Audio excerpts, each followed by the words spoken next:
আসসালামু আলাইকুম দর্শক। হঠাৎ চোখের সামনে একটা সংবাদ এলো, এআই দ্বারা বাংলাদেশের ট্রাফিক কন্ট্রোল করা হবে। সবই ঠিকঠাক আছে এবং আমি পুরো সংবাদটি যখন পড়লাম তখন দেখলাম যে পুরো ঢাকা শহরকে এই এআই এর কন্ট্রোলে নিয়ে আসা হবে এবং এআই এর মাধ্যমে ট্রাফিক সিস্টেম যখন কন্ট্রোল করা হবে তখন অটোমেটিক মামলা হয়ে যাবে। ফর এক্সাম্পল আমি যদি ধরে নিচ্ছি, আপনি একটা লাইন দেয়া থাকবে, সেই লাইনের বাহিরে গেলেন তো আপনার নামে অটো মামলা হয়ে যাবে।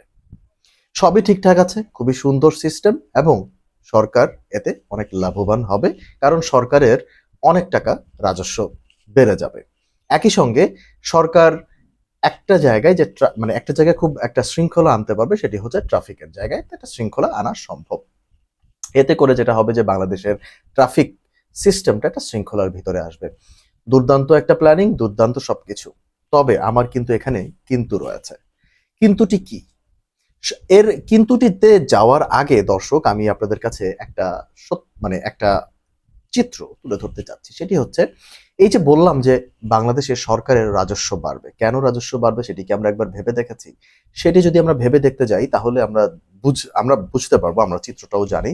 সেটা হচ্ছে বাংলাদেশের যত যারা ড্রাইভিং করছেন কিংবা যারা ড্রাইভিং পেশার সাথে জড়িত, আমরা কিন্তু কেউই ট্রাফিক মেইনটেইন করি না।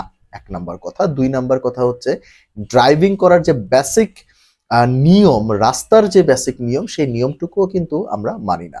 কারণ আমরা এতেই অভ্যস্ত হয়ে গেছি এবং এটা করে কি হয়, একটা শব্দ আছে ইংরেজিতে সিভিলাইজেশন। আমরা আসলে কোনো সিভিলাইজড জাতি না, এটা প্রমাণ পায়। সবথেকে বড় কথা হচ্ছে, বিদেশীদের সাথে যখন মেলামেশা করা হয় কিংবা বিদেশীদের সঙ্গে যখন কথা বলা হয়, তখন কিন্তু তারা বাংলাদেশের এই ট্রাফিকটাকে নিয়ে কিন্তু তারা অনেক কথা বলে এবং তারা এটিও বলে যে বাংলাদেশের ট্রাফিকের কারণে আমাদের বের হতে অনেক ভয় হয়।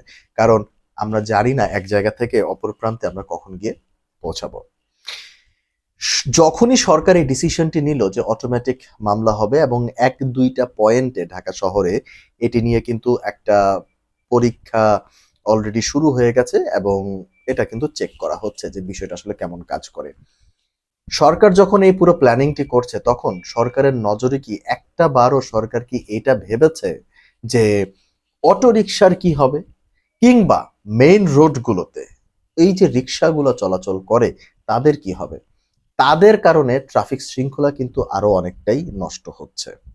আপনি ফর এক্সাম্পল ধরে নিচ্ছি ৫ আগস্টের পরপর বা ৫ আগস্টের আগে আমরা দেখেছি যে বাংলাদেশে স্পেশালি জেলা শহরগুলোতে অটো রিক্সা কিংবা অটোতে আপনার পুরো সয়লাব, পুরো ভরে গেছে। এতে করে কি হচ্ছে?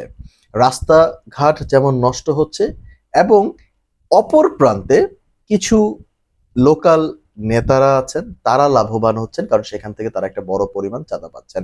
আমি এমনও জেলা জানি যেই জেলার মেয়র মানে পৌরসভার মেয়র সরাসরি এই চাঁদাবাজির সাথে যুক্ত ছিলেন। ওই এলাকাতে অটোরিকশা দিনের পর দিন বেড়ে গেছে। আমি কিন্তু পুরো ৬৪ জেলার কথা বলছি। এমনও কিছু জেলা আছে যেখানে পৌরসভার যেই মেয়র, সেই মেয়র কিন্তু আপনার এই লাইসেন্স দিত বা পারমিশন দিত, তার প্রেক্ষিতে আপনার এই জেলা শহরগুলোতে অটোরিকশা একদম মাকড়সার জালের মতো অটোরিকশা ভরে গেছে। আপনি রাস্তায় মানুষের থেকে অটোরিকশার পরিমাণ বেড়ে গেছে। এতে করে যেটা হয়েছে যে রাস্তার শৃঙ্খলা নষ্ট হয়েছে, ট্রাফিক শৃঙ্খলা নষ্ট হয়েছে এবং ট্রাফিক মেইনটেইন করা অনেকটাই কষ্টকর হয়ে যাচ্ছে। আমি সরকারের দৃষ্টি আকর্ষণ করব যে এই যে অটোরিকশাগুলোকে মাঠে রেখে আপনারা যখন এই ধরনের নিয়মগুলো করছেন তখন কিন্তু এতে করে জনগণের লাভ হচ্ছে না, বৈকি জনগণের আরো ভোগান্তি হচ্ছে। আপনি মামলা দিবেন, খুবই ভালো কথা, কিন্তু একটাবার চিন্তা করেছেন সেই অটো রিক্সাগুলোর কারণে কি হচ্ছে? আপনি কি মানে আমি আমার সরকারের কাছে প্রশ্ন যে সরকার কি মনে করছে যে অটোরিকশা থাকাতে আমাদের খুব লাভ হচ্ছে বা আমরা খুব লাভবান হচ্ছি? আমার কোনো গাড়ি নাই, আমি কিন্তু চলাচল করি বাসে কিংবা পাবলিক ট্রান্সপোর্টে।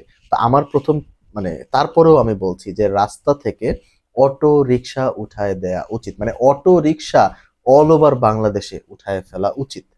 যখন আপনি অটো রিক্সা উঠাবেন এবং প্যাডেল রিক্সাগুলোকে আপনি এলাকা ভিত্তিক করে দিবেন এবং সেই প্যাডেল রিক্সাগুলোকে আপনি একটা লাইসেন্সের আওতায় আনবেন কিংবা ডিজিটাল একটা প্লেটের আন্ডারে আনবেন, তখন আপনি একটা শৃঙ্খলা আনতে পারবেন। আমি ধরে নিচ্ছি আপনি প্যাডেল রিক্সা রাখবেন, ওকে ফাইন, আপনি অটো রিক্সাও রাখেন, কিন্তু সেই অটো রিক্সাগুলোর মধ্যে আপনি ডিজিটাল প্লেট দেন। ফর এক্সাম্পল, আমি যদি বলি ঢাকা 11 আসনের কথা, ঢাকা 11 আসনকে আপনি ধরেন আমি যদি উদাহরণ দেই, 5,000 রিক্সা, মানে 5,000 অটো রিক্সা ঢাকা 11 আসনের ভিতরে চলতে পারবে, এবং সেই 5,000 রিক্সাকে ডিজিটাল একটা ধরেন প্লেট দেওয়া হবে বা নাম্বার প্লেট দেওয়া হবে। সেই রিক্সাগুলোর নিয়ম থাকবে, তারা এলাকার বাইরে মানে মেইন রোডে তারা উঠতে পারবে না। যখনই তারা মেইন রোডে উঠবে, সেখানে অটো, তাদের বিরুদ্ধেও কিন্তু অটো একটা মামলা হয়ে যাবে কিংবা ফাইন হয়ে যাবে, কিংবা যেই রিক্সাগুলো যেই মালিকের আন্ডারে, সেই মালিকের এগেনস্টে মামলা হয়ে যাবে। তখন দেখা যাবে সেই রিক্সাগুলোও কিন্তু একটা শৃঙ্খলার মধ্যে চলে আসবে, তারা মেইন রোডে ওঠার সেই সাহসটা পাবে না, এবং মেইন রোডে আপনার ভারী যানবাহনগুলো কিংবা বাইক, সিএনজি, তারা কিন্তু নির্বিঘ্নে চলতে পারবেন।